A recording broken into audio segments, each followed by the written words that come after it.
All right, so we'll probably close up the bar pretty quick after this, unless you guys all are deciding to hang out and do shots or something. Otherwise, it's last call. Consider it last call. Your very last comedian. Guys, the energy you had at the beginning of the night, please give it up for Marcy Freeman!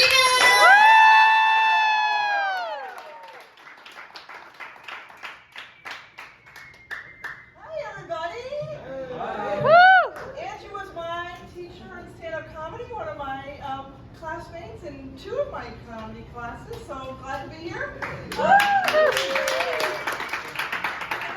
going to share with you some of my parenting fails, because there are a lot of them. I have 3 kids. They're now grown, out of jail, productive members of society. One of my favorites was when I was traveling overseas and my daughter had her first period, and I found out later that my husband took her to CVS and was down the Depends aisle before my daughter told him which aisle to go down.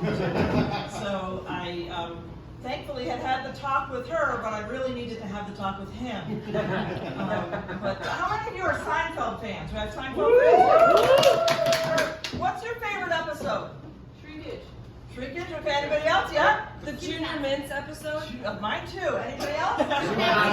Soup Nazi? I like the golf ball that goes in like the whale's blowhole episode. The early 90s, before we had kids, my husband and I went on a double date and we went to see Seinfeld live. And afterward, at all the merchandise, I got this long sleeve t-shirt that said, "Master of my domain, Seinfeld."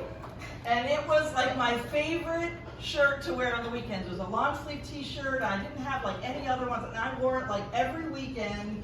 So I had my 3 kids, and I wore it like every weekend. And Seinfeld was long off the air. Then they grew up and they watched the reruns. And they got to that episode, and all 3 of them turned around at the same time and said, "Mom, you can never wear that shirt again."